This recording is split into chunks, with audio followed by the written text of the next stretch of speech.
तो क्या बिहार में भी महाराष्ट्र वाला खेल होने जा रहा है? इस सवाल की तरफ बढ़ने से पहले थोड़ी सी कॉमेडी जिसमें ट्रेजेडी का भी तड़का है। सोशल मीडिया पर एक पोस्ट वायरल है जिसमें महाराष्ट्र के एक वोट की ताकत का जिक्र है। इसमें कहा गया है कि महाराष्ट्र में एक वोट की ताकत इतनी ज़्यादा है कि 2019 में जिन लोगों ने एक बार वोट डाला था उन्हें 2023 तक 3 सीएम और 4 डिप्टी सीएम मिल गए। यह है महाराष्ट्र की एक वोट की ताकत। और अभी तो 2024 आने में समय बाकी है, ऐसे में हो सकता है कि इस एक वोट में अभी और जान बाकी हो। लेकिन इस स्टोरी में बात करेंगे कि बिहार में इसी एक वोट की कितनी ताकत है। बढ़ते हैं उस तरफ, लेकिन सबसे पहले ऐसी ही स्टोरीज के लिए आप अनकट को फेसबुक, यूट्यूब और इंस्टाग्राम पे फॉलो और सब्सक्राइब जरूर कर लीजिएगा। बिहार में खेल होने के अटकलों के पीछे कई कारण हैं। सबसे लेटेस्ट कारण है बिहार के फॉर्मर सीएम जीतन राम मांझी के बेटे संतोष सुमन को Y+ कैटेगरी सुरक्षा मिलना। सुमन ने हाल ही में बिहार में नीतीश कुमार की कैबिनेट से इस्तीफा दे दिया था। उनको Y+ सुरक्षा मिलने को उनके बीजेपी के करीब जाने से जोड़कर देखा जा रहा है। वहीं इस साल फरवरी में नीतीश कुमार की जेडीयू से अलग होकर उपेंद्र कुशवाहा ने राष्ट्रीय लोक जनता दल के नाम से अपनी पार्टी बनाई थी। अपने लेटेस्ट स्टेटमेंट में कुशवाहा का कहना है कि जो कुछ भी महाराष्ट्र में हुआ कुछ वैसा ही बिहार में भी हो सकता है।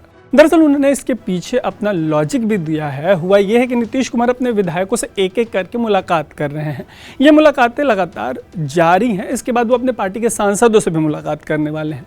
इन्हीं मुलाकातों को लेकर कुशवाहा का कहना है कि नीतीश कुमार किसी तरीके से चीज़ों को कंट्रोल करने की कोशिश कर रहे हैं।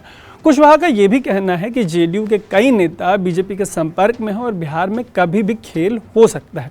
वैसे खेल होने के लिए बिहार में सीटों के गणित पर गौर करने की दरकार है। बिहार में कुल 243 सीटें और बहुमत का आंकड़ा 122 का है।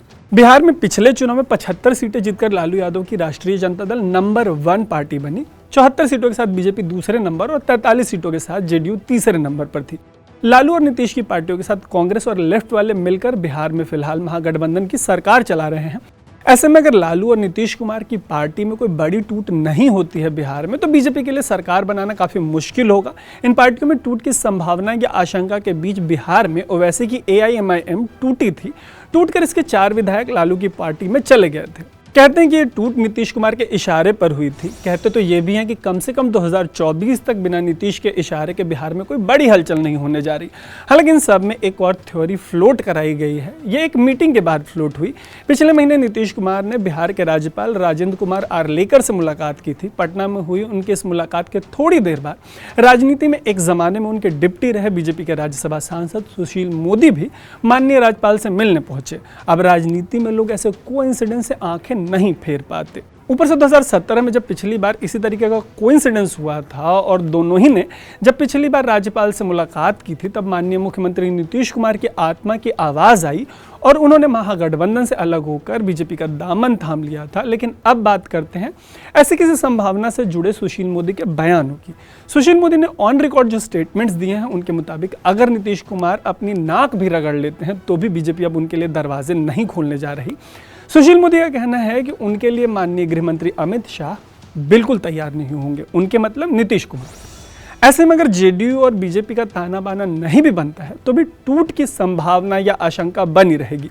हालांकि ऐसी किसी टूट से बचने के लिए बिहार में महागठबंधन की जो पार्टियां हैं जेडीयू, आरजेडी और कांग्रेस, ये तमाम पार्टियां अपने अपने नेताओं को चेक करने में लगी हैं। टूट की बात यह कहकर भी की जा रही है कि 2024 में आम चुनाव में जो विपक्षी एकता बननी है उसे लेकर जेडीयू के नेताओं में संशय है। जेडीयू नेताओं को लगता है कि अगर नीतीश कुमार आरजेडी, कांग्रेस और लेफ्ट वालों के साथ मिलकर लड़ेंगे तो उन्हें बिहार की 40 लोकसभा सीटों में से उतनी नहीं मिल पाएंगी जितने पर वो पिछली बार लड़े थे। ऊपर से कहा यह भी जा रहा है कि ऐसे किसी गठबंधन में जेडीयू नेताओं को राहुल गांधी या लालू यादव या फिर तेजस्वी यादव जैसे नेताओं की लीडरशिप मंजूर नहीं होगी। ऐसे में सुशील मोदी कुछ ऐसे ही तर्क देते हुए कह रहे हैं कि जेडीयू में भगदड़ मच सकती है।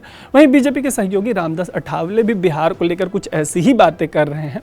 क्या तो वो ऐसी ही बातें रहे थे आरएलडी के जयंत चौधरी के बारे में भी, लेकिन जयंत चौधरी ने बीजेपी के साथ हाथ मिलाने की किसी भी संभावना को खारिज कर दिया है।